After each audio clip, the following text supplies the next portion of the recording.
Welcome to the Dark Diaries. In this video, we delve into the haunting tales and eerie legends that surround real abandoned mental asylums.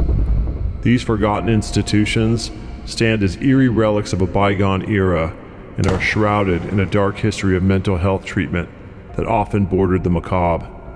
Within these decaying structures, the past refuses to remain buried, and the spirits of the past continue to wander the halls. These true disturbing stories are based on the book Real Haunted Hospitals and Mental Asylums by Zachary Knowles and narrated by my good friend Elias. Now let's begin.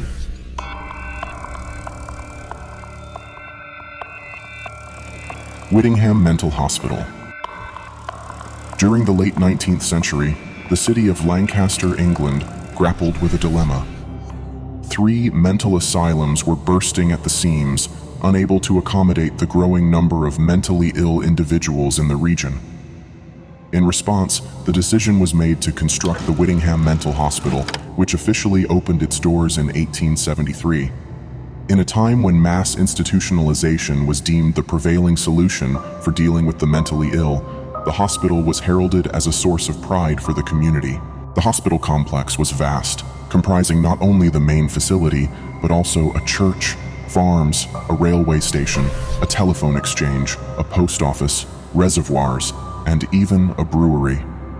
Within its sprawling grounds, a vibrant community emerged, complete with an orchestra, brass band, ballroom, and a butcher's shop. At its inception, Whittingham had the capacity to house 1,100 patients, but as time passed, several annexes were added, including a sanatorium for those with infectious diseases. This expansion culminated in Whittingham becoming the largest mental hospital in Britain, with a total capacity of 3,533. The origins of many of the patients at Whittingham were rooted in extreme poverty rather than certifiable insanity. These pauper lunatics, as they were labeled, often exhibited behaviors considered outside the norm due to their dire circumstances. Historians have cast doubt on the true extent of their mental illness, as many intake records were disappointingly vague, containing little more than brief descriptions like insane semen or acute mania. These individuals, once admitted, often spent the remainder of their lives within the confines of Whittingham. Despite the low rate of patient recovery, the hospital did make strides in the field of electroencephalography, EEG, during the mid-20th century. Patients became unwitting subjects of EEG experiments, with some experiencing positive results while others suffered adverse effects. The turbulent events of 20th century England unfolded within the walls of Whittingham as well. During World War I, the hospital's doctors were conscripted while nurses volunteered for wartime service, leaving Whittingham severely understaffed. In 1918, the new West Annex was converted into a treatment center for war casualties for a harrowing year, and the deceased were interred in a private cemetery on the grounds. During World War II, from 1939 to 1946, 2 additional wards were repurposed to care for both military personnel and civilian casualties. Post-war, one might have hoped for an easing of the patient care crisis at Whittingham, but the worst was yet to come. In the 1960s, allegations of cruelty, ill treatment, and fraud within the hospital administration began to surface. The Student Nurses Association raised a complaint in 1967, only to be met with threats of libel and slander from the head male nurse. As more witnesses came forward, the hospital management committee was forced to launch an investigation. What they uncovered was deeply disturbing. In Ward 3, male patients endured a form of torture known as the wet towel treatment, where nurses would place a wet towel or sheet around a patient's neck until they lost consciousness. In Ward S2, methylated spirits were placed in patients' slippers and pockets, which were then set on fire as a cruel punishment. The most appalling mistreatment was inflicted upon the women in Ward 16. Patients were routinely locked outdoors in harsh weather conditions or confined to washrooms and cupboards as a form of discipline. Medical conditions went untreated, and some patients received only meager rations of bread and jam served as slops. Fluid restrictions during and after meals were enforced, and unruly patients were tied to their beds, wearing only vests. Shockingly, this horrific ward remained under the direction of a Catholic sister for a staggering 47 years. Whittingham's long years of operations saw it descend into chaos. Wards were overrun by cockroaches, ants, and mice, and the majority of the hospital's interior remained at temperatures below 46 degrees Fahrenheit. A culture of petty theft and embezzlement developed among staff members, with more significant cases of fraud siphoning funds intended for patient care to build luxury residences for hospital administrators. After the inquiry into these atrocities, the head nurse and head matron took early retirement, while 2 nurses were convicted of theft and another imprisoned for manslaughter following an assault on an elderly patient. It's important to note that the documented abuses at Whittingham likely represent only a fraction of the suffering that occurred within its walls over the years. In 1995, faced with a tarnished reputation, dwindling patient numbers, and an increasingly eerie atmosphere, Whittingham Mental Hospital closed its doors. In the years that followed, the abandoned hospital earned a new reputation for unexplained phenomena. The empty corridors echoed with strange sounds, voices from behind locked doors, and eerie sightings, leading thrill-seekers to exit in haste. While the suffering of Whittingham's patients may never receive full justice, the hospital's dark legacy endures, its buildings echoing with the tales that patients could not tell. Some suggest that the tormented spirits of Whittingham's past still roam the abandoned halls, seeking retribution against anyone who dares to linger within. However, beyond the occasional trespasser, life within Whittingham has ceased, and the decaying structures bear witness to a painful chapter in the history of mass institutionalization.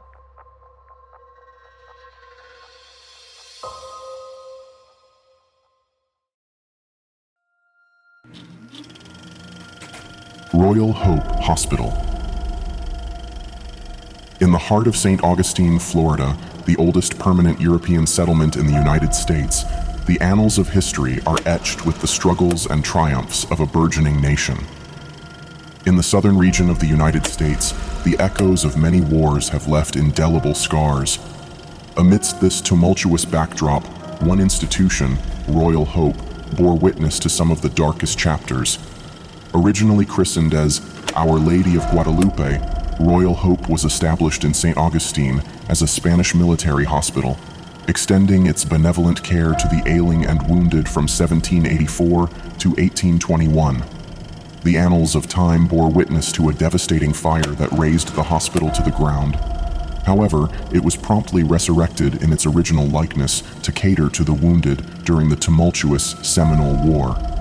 Historical records suggest that more than 70% of the brave souls who sought solace within the walls of Royal Hope eventually found their way back to health. Yet, considering the hospital's protracted existence, it also became the final resting place for thousands. Today, Royal Hope stands as the Spanish Military Hospital Museum, where modern-day visitors can delve into the past, exploring the medical practices and turbulent wartime experiences of those who sought refuge within its hallowed halls. However, a startling revelation unearthed by the diligent workers of St. Augustine Public Works has cast a shadow over the institution's history. It was common knowledge that Royal Hope had a cemetery where soldiers received dignified Catholic burials following their demise. However, a few years ago, a routine plumbing repair operation led to a startling discovery. Buried beneath the earth lay countless human bones, strewn haphazardly with no semblance of order or markers. This baffling find challenged the prevailing belief that the cemetery was relatively small. The bones hinted at an untold narrative, leaving the local populace pondering what had occurred within Royal Hope's somber walls. Rumors began to circulate, suggesting that the hospital might have been erected atop an ancient Timucuan Indian burial ground. However, the truth remains elusive, as the bones were respectfully reinterred, their secrets intact. Beyond the eerie silence of the bones, the ghosts of Royal Hope have stories of their own to tell. As a thriving museum, the institution frequently witnesses inexplicable phenomena that send shivers down the spines of visitors. Numerous accounts describe old beds and furniture moving seemingly on their own, as though seeking to draw attention. Some fortunate souls even claim to have glimpsed phantoms, briefly appearing before vanishing into thin air, perhaps the restless spirits of soldiers who once suffered here. Reports of marching footsteps reverberate from the long-abandoned upper floors of the hospital, echoing a bygone era of military discipline. Yet, when intrepid investigators ascend those stairs, they find emptiness, as if the memories of those wartime days still linger. The acrid scent of sulfur, reminiscent of gun smoke, lingers in the air, a haunting reminder of past battles.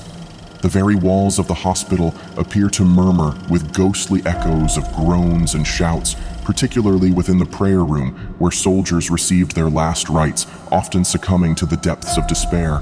In the apothecary, strangled cries are said to emanate from the darkness, where shadows move aimlessly. Could these be the tormented souls of long-departed soldiers, forever trapped in a realm of unrest? Within the surgeon's office, a chamber dedicated to displaying outdated medical equipment, strange phenomena take hold. Witnesses recount instances of the equipment shaking inexplicably, and feeling unseen hands grasp them with a tenacious grip. Some bear the physical marks, scratches that seem to form the word "help," hinting at an otherworldly plea for salvation. Countless photographic and video recordings serve as eerie testaments to the paranormal activities experienced by visitors year after year. Regardless of one's beliefs in the supernatural, it is undeniable that something from the annals of history seeks to communicate its enduring presence from beyond the veil at Royal Hope.